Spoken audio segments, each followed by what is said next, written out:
kahirapan ng tao. Kami hindi tanga sa mga kalokohan mo. Ang iyong kapangyarihan ay para sa bayan. Basta alan, ang pangalan laging naninindigan.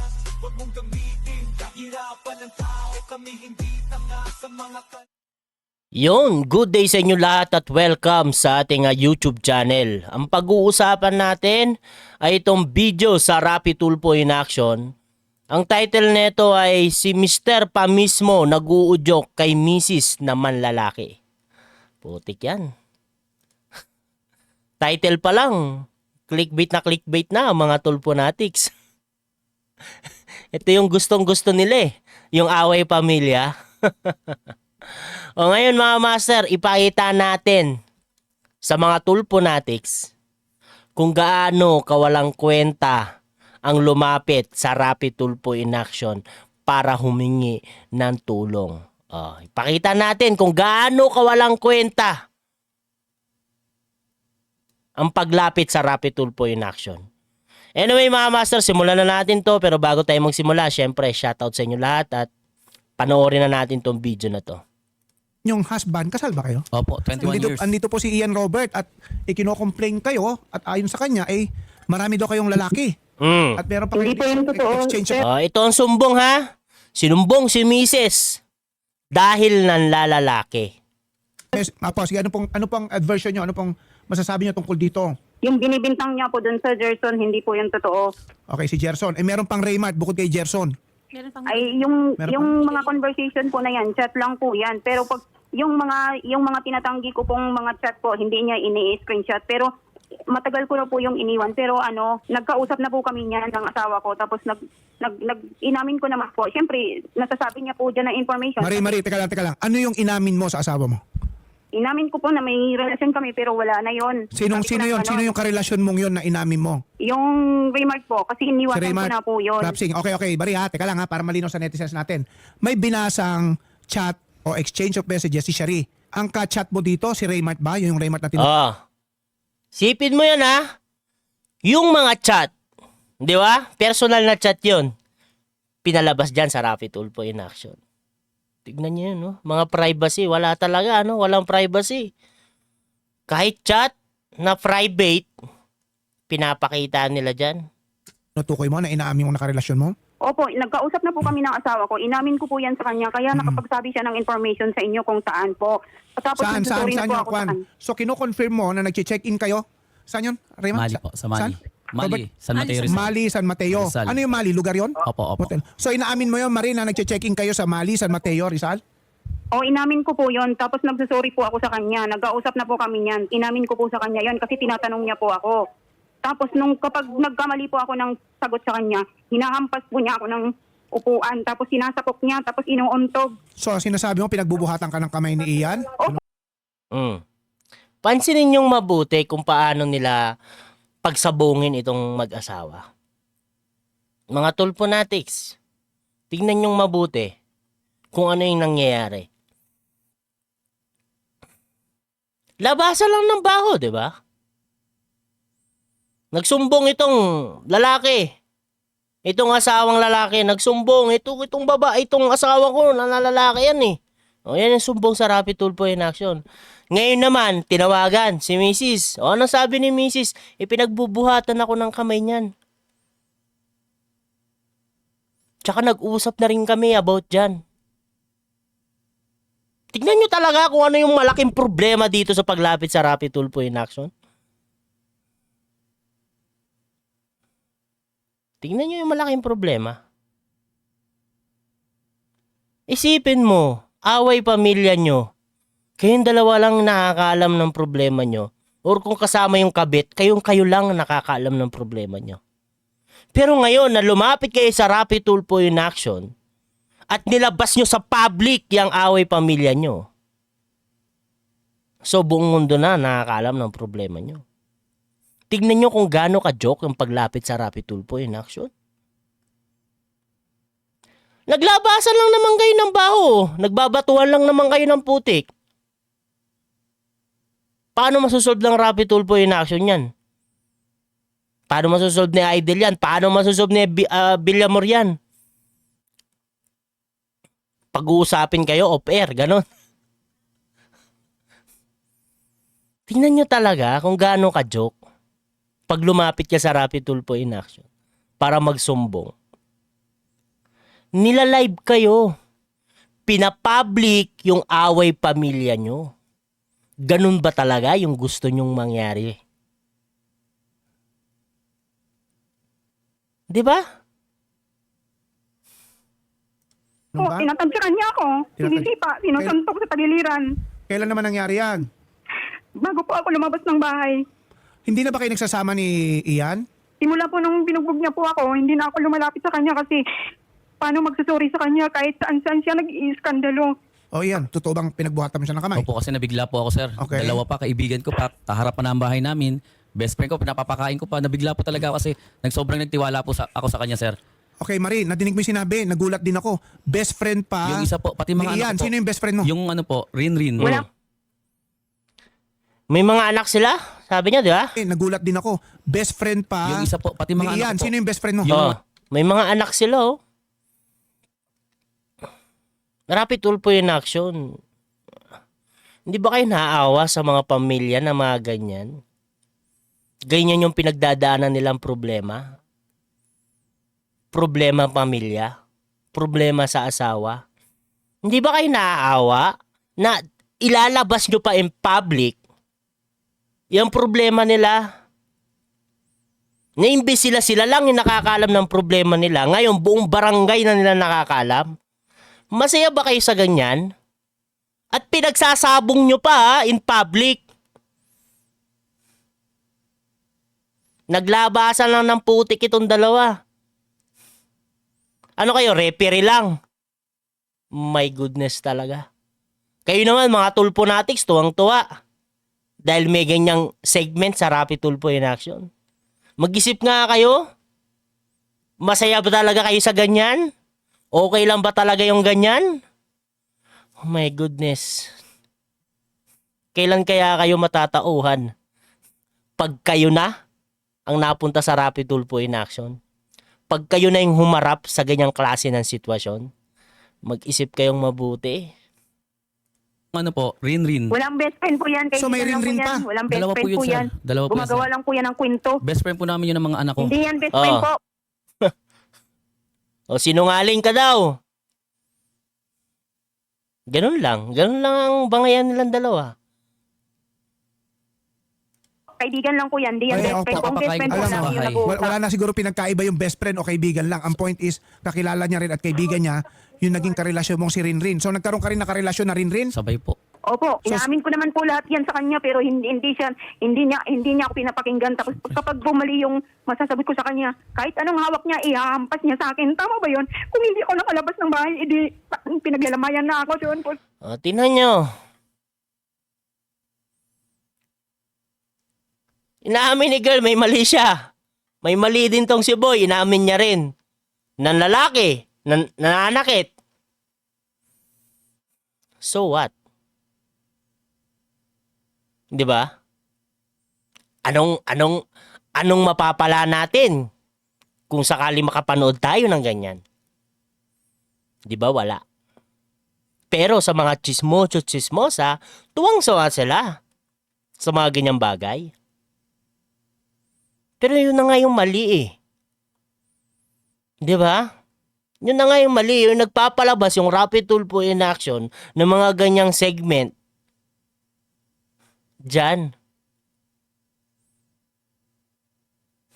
Na parang okay lang na pag-usapan yung mga ganyang klaseng usapan. Naaway pamilya. What a joke talaga eh, no? Di ba, isipin nyo yun, ang daming pwedeng tanggapin na sumbong itong Rapid Tulfo in Action na mas importante pa, na mas pwede nating kuwanan ng aral.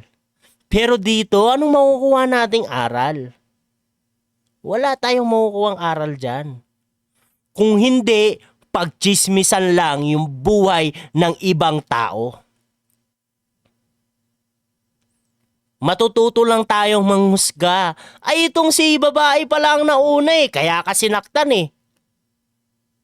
Ganito kasi yung sasabihin niya ng mga tulponatics eh. Kaya naman pala nagpa-rapid tulpo in action to kasi ng babae. Ng lalaki yung babae. Siya naman pala yung nauna eh. Kaya okay lang niya na nasaktan niya yung babae kasi ng lalaki. Pares tama ba yon? No, pares mali yun. Mali na lalaki siya. Mali din yung nananakit siya. Kung gusto mong makaganti, idaanin mo sa tamang proseso. Tutal, umamin na naman sa'yo. Bakit hindi mo kasuhan? Bakit kailangan mo pandalin sa rapid tulpo in action? At ito namang si rapid tulpo in action, tanggap ng ganyang klase ng complaint. Bakit? Kasi yan yung mga gusto ng mga tulponatics. Away pamilya, sausawan. Gustong makarinig ng mga bangayan ng mag-asawa. Di ba? Yan yung gustong-gusto nila eh.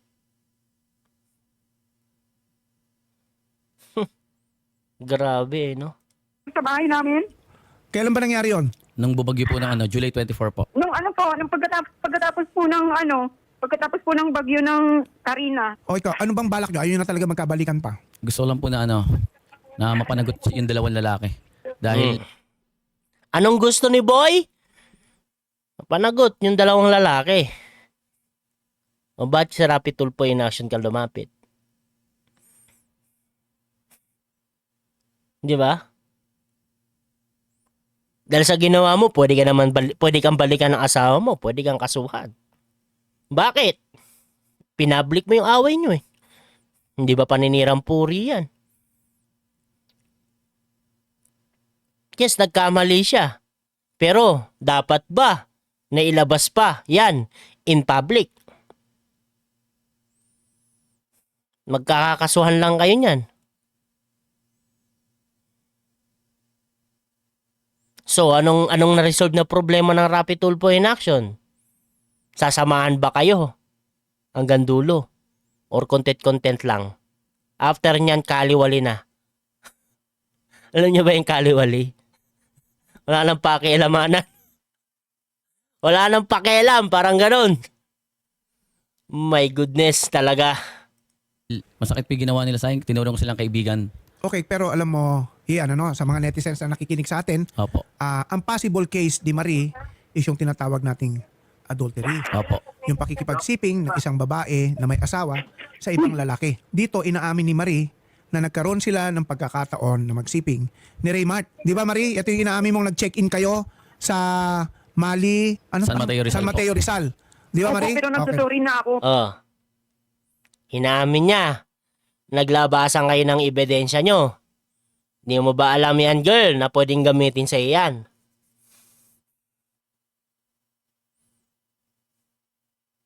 Kaya dapat matuto kayo na huwag kayong lumapit or huwag kayong sumagot ng tawag sa rapid tulpo in action. Bakit? Kasi yung mga sasabihin nyo dyan, pwedeng gamiting ebidensya. Kasi hindi naman sapilitan yung pag-ano nyo dyan. Ewan ko lang kung sapilitan, baka no choice ka na. Pero, ang facts dito, nagsalita ka pa rin sa rapid tulpo in action. Kaya dapat mag-isip kayo, mga tulponatics, lalong-lalo na yung mga tulponatics. Kung kayo ay haharap sa rapid tulpo in action, gamitin nyo utak nyo. Number 1, na gagawin nyo. Kung sumagot man kayo sa tawag i-deny nyo lahat. Sabihin nyo na lang, sa korte na lang tayo magkita. Pero ang the best talaga, wag na kayong sumagot. Nagsasorry ka na doon. Okay. So, yun yung pwede mong ikaso sa kanya. Pati yung Rinrin Adultery. po, nag-check-in din po sila. Sino? Rinrin, yung Rinrin Yung isa po. Rinrin. Inaamin mo rin bang nag-check-in kayo ni Rinrin, Marie? Opo, nagkausap po kami niyan. Tapos Kaya ang nga, ginawa niya sa akin. teka lang, inaamin mo rin na nag-check-in din kayo ni Rinrin. Opo, inamin ko po yun. Doon din, pero- sa Mali. Di po, sa Sa naman? Litex po, sa pinagtatrabahuan ng Sa lalaki. Litex naman. Sa pinagtatrabahuan ng lalaki. Lagi yan sinasabi sa akin, bumibili silang tela, basahan. Yung mga doormat. Litex, saan yung Litex? Litex sa may payatas po. Sa may Commonwealth. Opo. So, meron kang kaso sa Quezon City, may kaso pa sa Rizal. Opo. O meron pa ba? May iba pang lugar ba? Doon po kasi nagkatrabaho yung Rinrin po sa Apartel Litex. Kailan naman nangyari yung pag-check-in ni Marie at saka ni Rinrin? Marie, kailan nangyari Sabay yung din po, pag-check-in nyo? sabay po sila eh. Marie, Matagal na po yun. may mga isang taon na ba o ano? Gano'ng Matagal na po. O Marie, bakit mo nagawang makipag-check-in sa dalawang lalaki sa magkaibang okasyon, isa sa Rizal, isa sa Quezon City? O bakit mo nagawa yon? Eh kasi po, ganito po yun. Nung maliliit pa yung mga anak ko, lagi niya ako binubugbog. Tapos, Ito talaga yung masakit dito, no? Damay pati yung mga bata.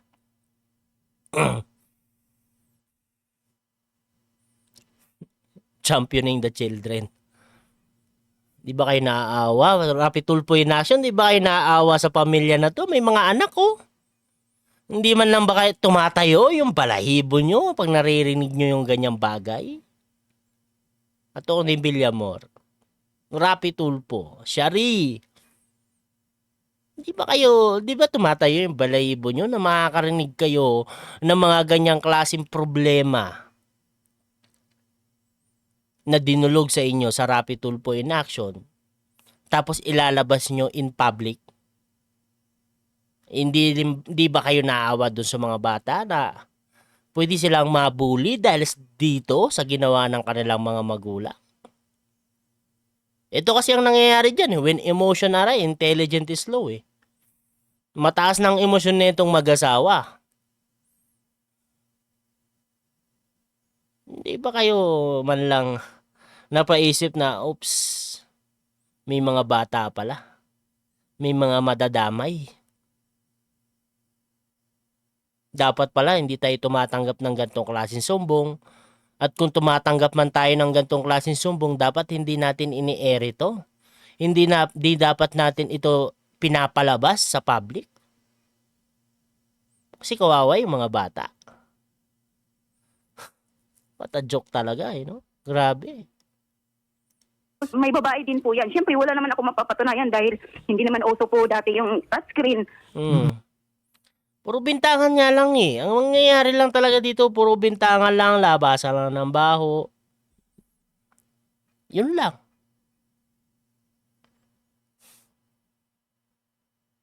Masakit pa nito kay Boy, no? Kay Ian. Eh baka mamaya refer lang to.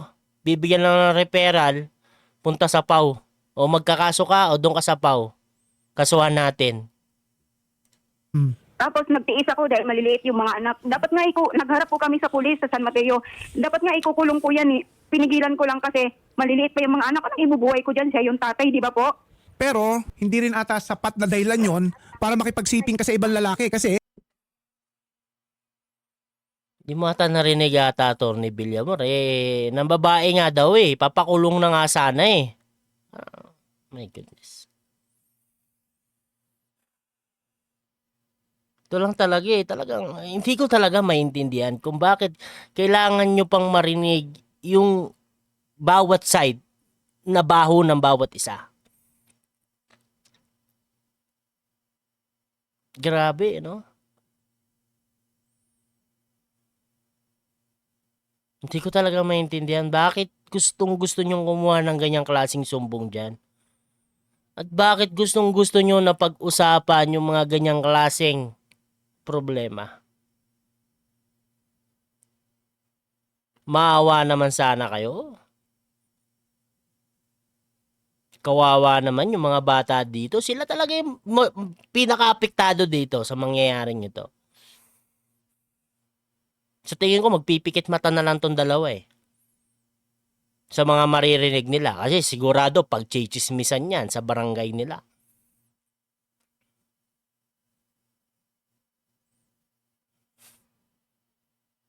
Maawa naman sana kayo. pinagbabawal sa batas yan. Pinagbabawal ng batas ang pakikipagsiping o pakikipagtalik ng isang babaeng may asawa sa ibang lalaki. Bihin mo yan kay Rapi Tulfo. Marie. Okay, Pero po, pinagsisihan ko naman po yun. Nagsasorry nga ako sa kanya. Nagkausap na kami. Tapos sasabihin niya, hindi na Kung kami hindi ko pa nahuli, hindi nagkausap. siya magsisisi. Tapos kada usap namin, Tuloy-tuloy pa rin. lalamog ako. Wala po akong masabi. Ayoko po muna kayong Wala pong sabihin dyan kasi dahil nga sa pangbubugbog niya po sa akin. Tingnan nyo. Pinagsabong nyo lang talaga, no? Mga, Rapi Tulfo, no? Rapi Tulfo in action, no? Pinagsabong nyo lang talaga, no? Ano po ang sabi po ng mga anak niyo po? Ang totoong na ano po, nauna pang nakaalam yung panganay ko siya, pangalawa bago ko nalaman. Halos almost 2 months na yung panganay ko. Natatakot lang siya, baka bugbugin siya kasi matapang yung asawa ko. Kaya sabi ko, hindi mo ba ako mahal? Bakit pinahaba mo pa ng ganito? Natatakot siya kasi sabihin. Pero nauna pa yung anak ko na nalaman po. Kung hindi ko pa pilitin, hindi pa aamin kasi nasa sobrang takot sa kanya. Kasi nga, Binilak pa po niya yung binubugbog panganay ko yung ako, nalaman. Ang Pero- sabi niya, Alam mo ba yung Okay, ganito ha. opo, Medyo, kung ano man yung sasabihin ko, Opo. ibabase ko sa inamin ni Marie Opo. at sa mga inamin mo. Opo. Okay. Malinaw na si Marie ay pwede nating kasuhan ng adultery. Opo. Yung pakikipagsiping sa ibang lalaki na hindi niya asawa. opo. Okay, but I have to be honest also, no? Yes, sir. Opo. Kailangan malaman din ito ng mga netizens natin. Yung panlalalaki ng babae, hindi pa rin sapat na dahilan yan para bugbugin mo at pagbuhatan mo ng kamay. Di ba? Yes, sir. Kaya baka naman, kung tatanungin din natin, baka may possible case din laban sa'yo. Okay lang po. Okay, pinapatas ko lang to Yes, ha. sir, opo. Wala akong kinakampi. Tuloy natin si Atty. Villamor. Yan sa inyo, binasi ko sa mga facts na na-establish Yes natin. po, yes po. Okay? Okay. So yun, sige, kung itutuloy mo yung kaso, sige, sasamahan ka ng tao namin para ma-file yung case, ha? Oo. Sasamahan ng mga tao nila para ma-file yung case. Saan sasamahan? Abogado nyo ba ang hawak ng kaso? Rapid Tulfo in action ba ang hawak ng kaso? Yung 100 lawyer, isa sa 100 lawyer ba ang hawak ng kaso? O baka referral lang? Sa PAW. Pero sana, sa ating mga kalalakihan dyan, ano? Kung meron nangyayaring ganyan, kaysa pagbuhatan nyo ng kamay, kasuhan nyo na lang. Yes, sir. Galing sa iyo, Rapid Tulfo. Atty. Villamor. Kasuhan na lang. Yan naman din yung sinasabi ko kanina. Kasuhan na lang. At wag nang pumunta sa Rapid Tulfo in action dahil lalong masisira yung buhay nyo. Dahil pagchichismisan pa kayo dahil sa paglapit nyo sa Rapid Tulfo in action, dahil lumabas sa public, yan problema nyo. Alam naman pala ni Villamor eh. Kasuhan na lang eh. O bakit pa kayo tumatanggap ng ganyang klaseng problema at ini-ere nyo pa? Tanong Atty. Villamor. Bakit? Pwede naman palang kasuhan na lang kaagad. Bakit kailangan pang i-ere yung problema nila? Ha? Nagulat po kasi ako. Kasi talaga, otherwise- sir. Na-shock po ako sa nangyari. Otherwise, makakasuhan din kayo ng bawsi. Opo. E di nagkasuhan lang sila. Pwede pang pamamahiya online ito. Atty. Villamor, pwede mo isali yun. Bakit hindi? Bakit hindi ba pamamahiya yan? Alam nyo naman pala na meron ng ginagawang milagro itong si Mrs. pero nilabas nyo pa rin. Pati yung chat nilabas nyo. Ito yung chat eh oh. Sa bandang unahan, hindi ko na sinama pero yan.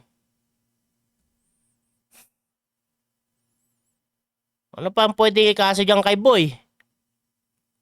Imbis na malakas yung kaso niya, baka humina pa lalo. Dahil sa Rapid Tulfo in action. Okay? Yes, sir. Kap Manahan, magandang hapon po. Opo, magandang hapon din po. Kap, kilala mo ba tong si Ian Robert at saka yung kanyang asawa, si Marie Grace Basco? O, kapitan na yung tinatawagan. Mukhang naamoy ko na to ah. Actually, hindi po ako familiar sa kanila. Ano pala po, 10 years. Kasi, Sherry, Ay, fast forward na natin to mga master. Tingnan natin yung solusyon nila dito. Haka-haka sa akin, kahit tinawagan niya mga katrabaho ko. Totoo po. Tingnan mo, pinag-abay pa lalo. Ang haba pa. Ang haba pa. O, dito tayo. Ma'am Marie. Po. Opo, magandang hapon po ha. Huwag niyo pong ibababa yung linya. Salamat po. Wait lang, balik natin ng konti. Masama sa akin. sige, Nakaangkas ka sa motor. Ano ka? Pinangako ko sa yan. Ako na lang Ikaw yata yung hindi nakakaalam eh. nagkakalat. Ikaw yung Hindi ko na nagkakalat. kinakalat. Yan. May Ikaw naririnig yung na ako dati nagkakalo, pa. Kahit saan ka Tingnan nyo talaga, no? Nagbabatuan lang sila ng putik o pinapakalat daw ni Boy. O lalo na ngayon. Hindi mo na kailangan ipakalat. Dahil yung Rapid Tulfo in action na ang gagawa sa inyo yan. Kakalat yung problema nyo.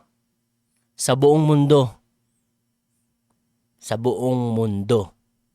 Kung saan merong Pilipino na Tulponatics.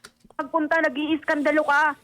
Hindi ako nag-iskandalo kay Raymart. Pinangako ko sa yan. Parang babaeng na madaldal pa masyadong parang hindi ka lalaki alam mo, sa Grace, ginagawa mo. hanggang sa Tama school ba nga yung eh. bubugbugin Marami yung nakakakita babae? sa'yo, nakaangkas Tama ka sa yun? motor. Ano, kaharap mo? Lalaki ba yung kaharap mo para bugbugin mo ng ganon? Huwag kang sige. magmalinis dito at hindi ka rin dito. May ginagawa ka rin masama sa akin. Sige, tuloy na lang natin yung kaso ha. Juan, Ian, no? Opo. Sama na lang ng reporter Sige po. natin siya. Ha? Sige po. Sir, kausapin po namin. Sasamahan ng reporter? So kung reporter ang sasama,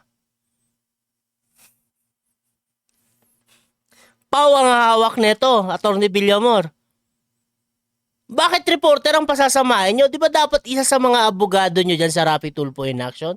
100 lawyer, bawasan nyo naman kahit isa lang. Reporter ang sasama.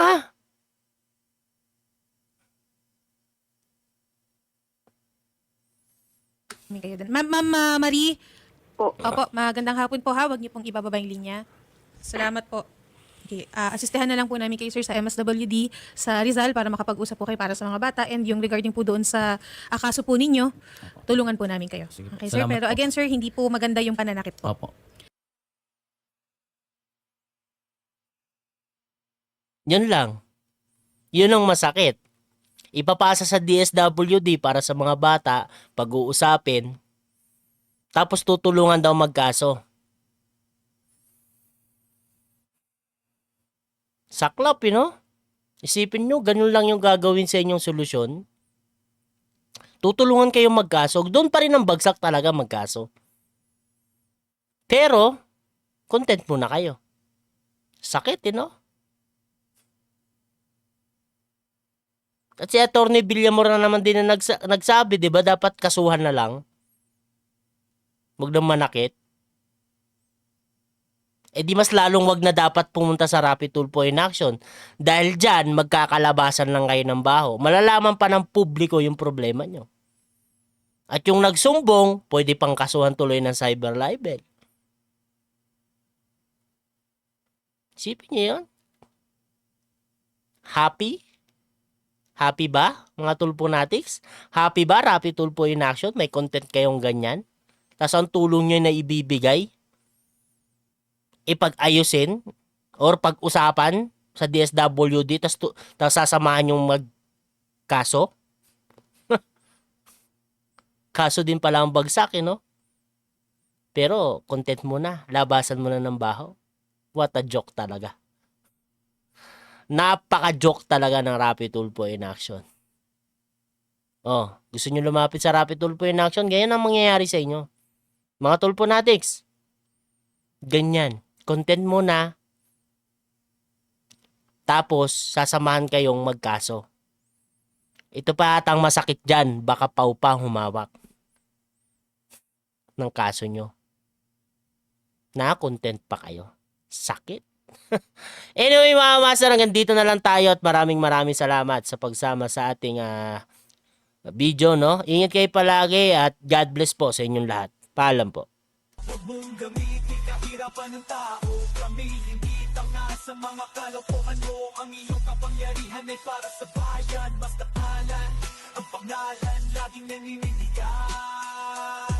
Huwag mong gamitin kahirapan ng tao. Kami hindi tanga sa mga kalokohan mo. Ang iyong kapangyarihan ay para sa bayan. Masteralan ang pangalan laging naninindigan. Huwag mong gamitin kahirapan ng tao. Kami hindi tanga sa mga kalokohan mo. Ang iyong kapangyarihan ay para sa bayan. Masteralan ang pangalan laging naninindigan. Pili-pili igising sa himig ng katotohanan. Tititig at lalaban sa pang-aabuso ng kapangyarihan. Huwag mong akalain kami mananahimik lang. Ang bawat salita mo aming haharapin ng may tapang. Mga inaapi ngayon na sa bawat post of vlog kami nagkakaisa. Mga maling gawa inyong ipihina ay pulo na ang boses sa lahat na laban kasama.